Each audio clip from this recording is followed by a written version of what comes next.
Well, we're really proud to be up here today. Oh, sorry, here we go. It's not this one, it's this one. We're really proud to be up here today. And like Rosalie said, we're going to take you back in time, take you a twist. And we're going to talk about Larry's relationship with the principals. Or more importantly, how this relationship started. And before I begin, should I explain that I'm Bryan and this is Stewart? Is that? Okay, we got you. And before I begin, I want to read a quote from Larry. Well, it seems to me that all real communities grow out of a shared confrontation with survival. Communities are not produced by sentiment or mere goodwill. They grow out of a shared struggle. Our situation in the desert is an incubator for community. And with that said, here's Stewart. Good to see so many friends.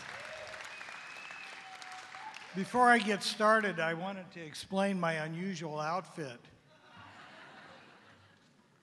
This speaks for itself and goes back a number of years. This shirt, Goodwill, hell of a fit, I was wearing at the opening at the Smithsonian. And like Kate mentioned, my last good experience with my brother, I was wearing this shirt. So I'm wearing it in his honor.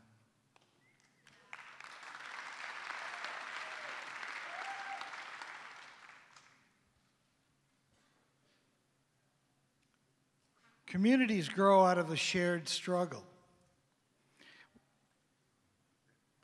Well, that idea started a long time ago. My parents, many of you know, my brother and I were adopted. And our adopted parents were Shorty and Catherine Harvey. And they lived in Hemingford, Nebraska. My dad was 6'1". And the reason that they called him Shorty was that he had purchased Shorty's Quick Lunch Cafe. And my mother was still in high school, so he was the sort of prosperous businessman and that she was enamored of. And she's a little bit of has kind of a wild look about her. They eloped in 1929, and less than 3 years later, they lost everything they owned.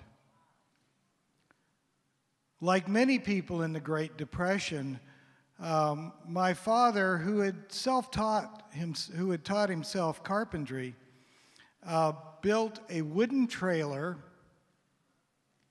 and he hitched it to the back of a 1929 or 28 Model A, and he and my mother embarked on a 10-year odyssey heading west.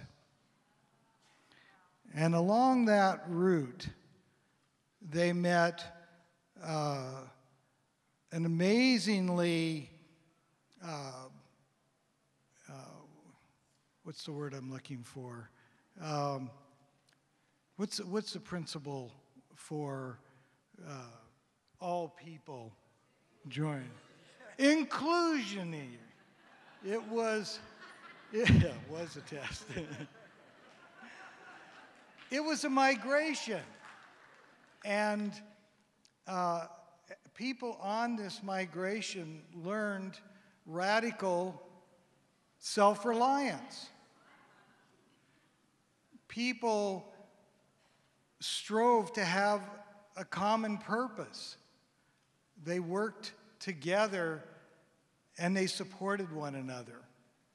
And it was in its own right an amazing community. Well, the stories that they told were the stories that were our dinner table entertainment all through our childhood. By the time they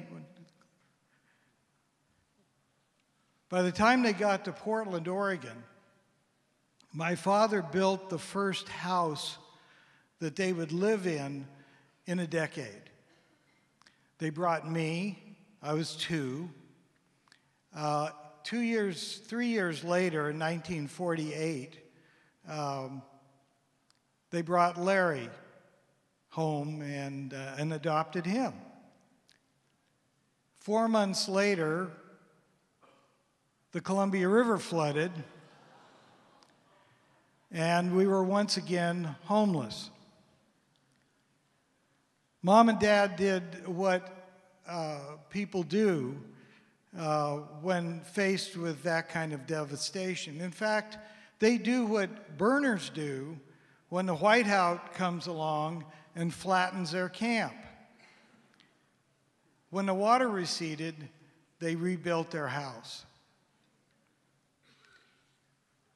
Mom said that Larry was the most independent child she had ever seen or ever encountered. He had a presence.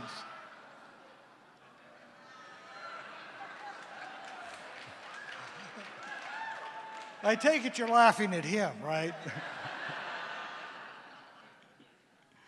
We lived on 2 acres in a rural area called Park Rose, just east of Portland. And the folks farmed. We had a huge backyard. And our backyard was entertainment central for Larry and I. And we adventured. We had wonderful treks that we would take daily. We would raid the cupboards and get old pots and pans to wear as hats, and it was make-believe every day. And I noticed with Larry that he had 2 distinct natures. Most of the time, he was, a happy kid, my little brother. But when he was photographed alone, he looked like he was 4 going on 40.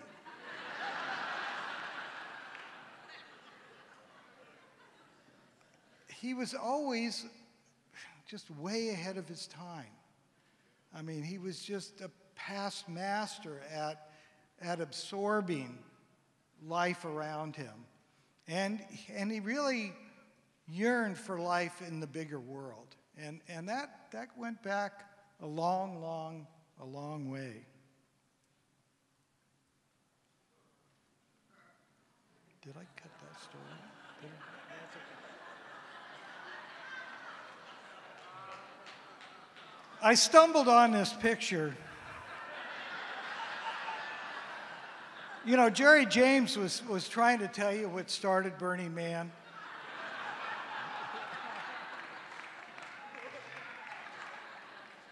I found this picture a few years ago, and it's really a favorite picture. Great moment. And I cloned in the Burning Man, and I sent it to Larry as a joke. And I said, I finally found out where you got the idea for Burning Man. Pacific Power and Light. Shortly after his death, we were at the apartment, and I was amazed to find this picture matted and hanging on his bedroom wall.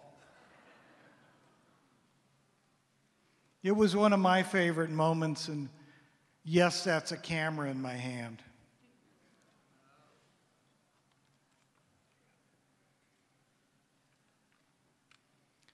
Self-expression was at the heart of our play.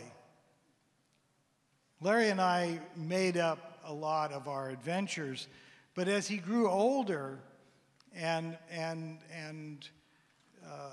he developed this kind of performer's personality. He could turn it off, he could turn it on, but he was always ready to perform. And in fact, I think he was, more comfortable being this character, even if the character's name was Larry.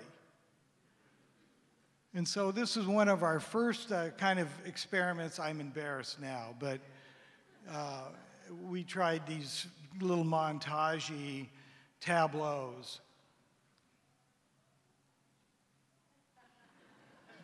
It's another failed tableau, but it also reminds me that the distinctive thing about my brother as a child was what a voracious reader he was. I think he may have been the best read person I've ever known. I think he embarrassed his teachers later on because he read way ahead of his age group. And he read a lot of things, and we could do a list of books that may very well have contributed to the 10 principles as well. But I think that's the bookworm.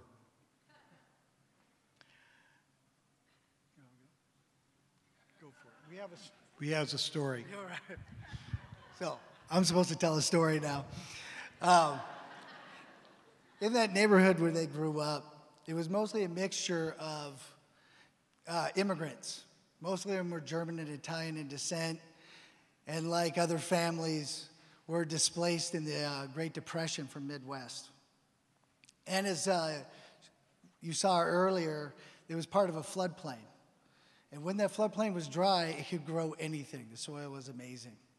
And so the family grew acres of tomatoes, corn, beans, berries, and most of it was for their own consumption during the winter, but they made a subsequent living with U-pickers coming by. As Larry got older, he imagined ways to try to bring this neighborhood together. As you know, with immigrants, they tend to stick with their own for a while at least. And so he came up with ways, and one of his ideas was to dig a maze through the tomato garden. And through the rows, these different mazes would go, and it would end up in a center point. And his vision was to have all the neighbors come, and they would go through the maze, and they would end up in this center. And they were forced to talk with one another and hang out. And he thought this was a great idea. Have you seen this before? And so he took this to my grandfather, this idea. And my grandfather just gave him this incredulous look and said something to the effect of, "Why would anybody dig up a perfectly good field of tomatoes?" And my grandfather was probably right. But I think what the story gets to is that already Larry was developing a sense of culture and community, and he wanted that community around him. And he used the tools of participation and interaction to get that way.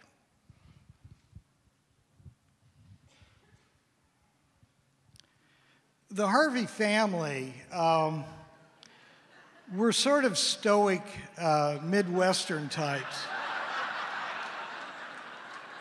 Nobody would smile in a picture.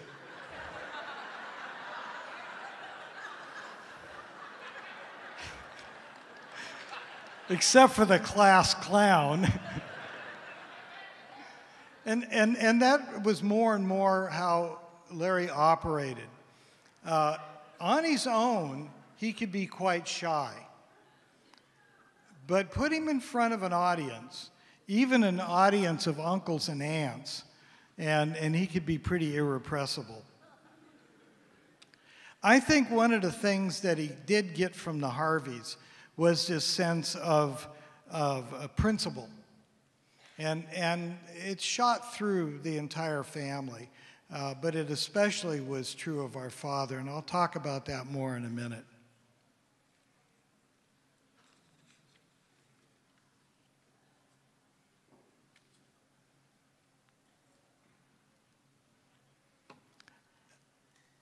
In 1962, I joined the Air Force, and for the first time in a dozen years, Larry and I were separated. And as I had mentioned, there weren't really other kids his age in the neighborhood. And I had been his sort of entertainer-in-chief through most of his growing up. And I think that leaving left him in an unusual place. And he became more and more dissatisfied with living in a rural area. He and Dad would clash periodically. And you all know that Larry really idolized our father. And the great tribute was that his first Stetson hat was Dad's hat. But they fought because they were both extremely high-principled. When they thought they had the moral high ground, neither one of them would give in. Our dad lived his life by a few of what Larry called frontier values. They were simple maxims of life, but Dad would hold to them steadfastly. In fact, Dad would lose jobs rather than work for someone who he thought was a shyster.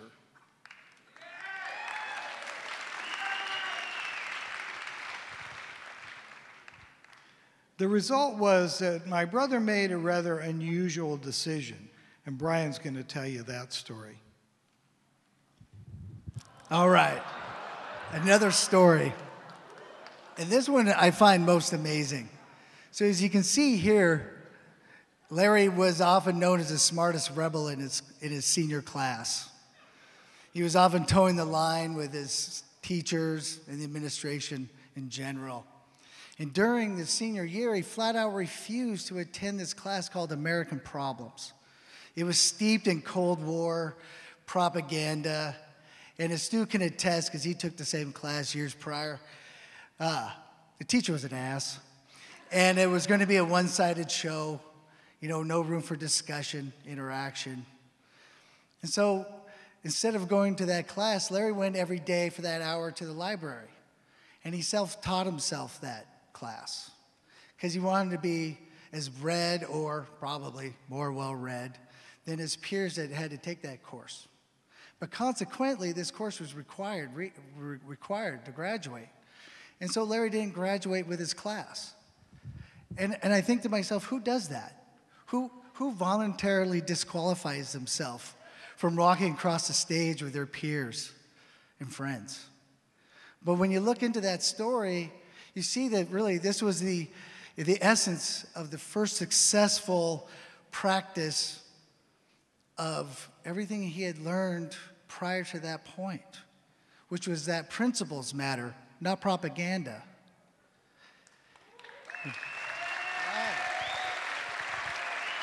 And as Stewart will describe shortly, that was a really cornerstone in Larry's growth, and it was a key moment that will shape the man he will become.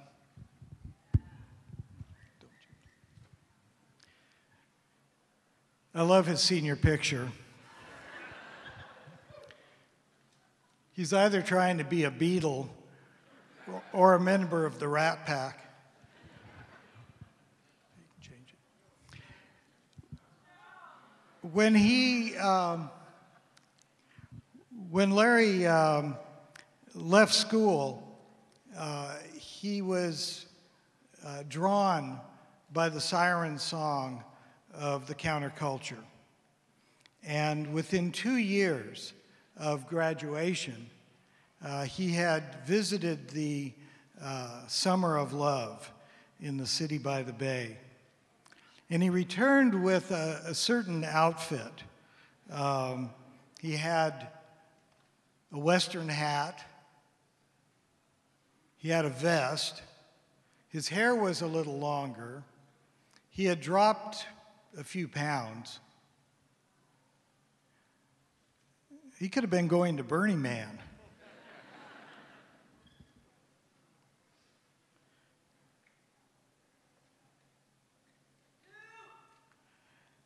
He met Janet Lohr in, I think she told me 1968 or 9, and they became a couple. And much like our folks, they migrated almost every summer. They would pick a state to travel in, and really, Larry was looking for himself. He was looking for what his calling was. Jan was studying, trying to get her teaching certificate. And they would go from small town to small town, and it became a similar odyssey to the odyssey that our parents had taken. They finally ended up in the small town of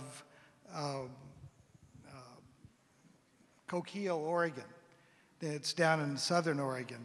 And Jan was on a program, the finisher certificate, and Larry decided that he wanted to learn the names of all of the flora and fauna in that area because he had a theory. And as you know, Larry had a lot of theories. And one of his theories was that if you learn the names of things, you see more. So when you go in the woods, if you don't know the names of anything, you see shrubbery and brush. But if you learn the names, well, then you see fern and azalea and bearberries and the like. And I think that was a key element of his ability to really observe. And it's one of the most remarkable characteristics he had, is he could look at a behavior and he knew whether it was a contributive behavior, whether it benefited the community or benefited the individual, or if it didn't. And he was unerring in that judgment. That's one of the things I think that makes Burning Man so special, is Larry picked the behaviors that were cause the growth of the community. And he rejected the behaviors that didn't. And I think it's one of the great secrets. Certainly, I think it's the backbone of the 10 principles. That's my son up there.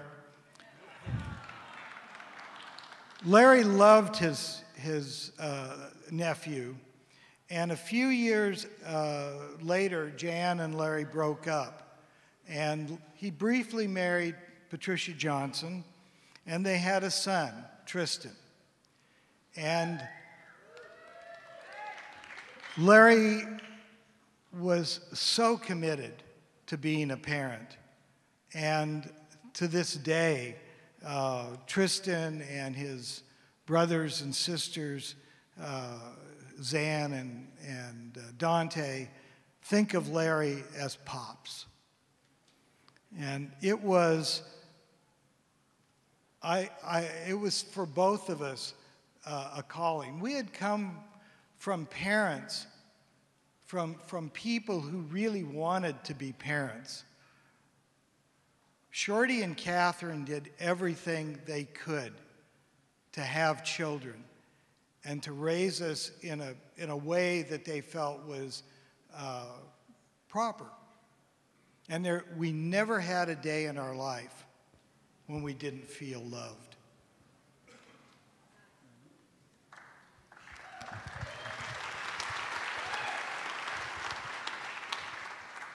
Well, this brings us to actually Burning Man. And Larry called Stewart and I back in 1989 and asked us to come to San Francisco and see something that he felt was pretty important. Pretty important is my words. Larry describing Burning Man back then took about an hour, so I'll save you that. But we've been hearing stories about Baker Beach since 1986. And so as family, we were a little wary about going down to San Francisco, but we did realize that we would be seeing Larry, and regardless, we were going to have a great time.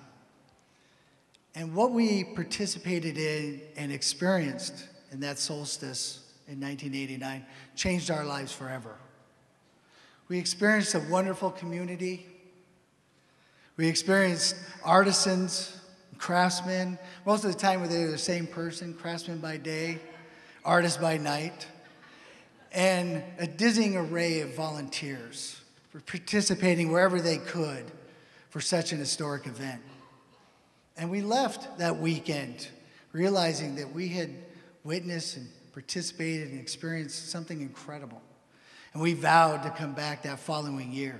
And in fact, we did, but it was at the desert. And Mrs. P gave a hell of a beautiful story that you heard about that experience.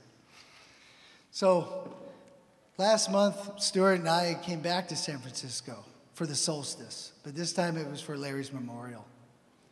And the next day, we woke up and we wanted to memorize and think about Larry a little more, so we went back to Baker Beach. And Stewart and I climbed that hill, you know, with the sand steps, tall hill. And we got to the top, and we looked back and we reflected back to carrying down legs and a torso 30 years ago, 30 years prior. And we sat there and we also reflected on Larry a bit.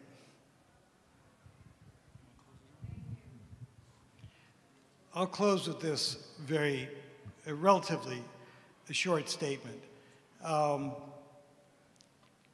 In the beginning, I mentioned that I thought Larry's penning of the 10 principles was a high watermark of Burning Man, and I believe that. I think it's one of the things that really distinguishes Burning Man from almost anything else I can think of. And I think that this gift of being able to recognize community building activity, the ability to bring people together was his greatest gift. We really have a room full of people who have been to Burning Man and who have made Burning Man what it is. And I think Larry's greatest talent, and he was a talented person, but I think his greatest talent was being able to convince creative people that they could do something together that was larger than any of them could have done on their own.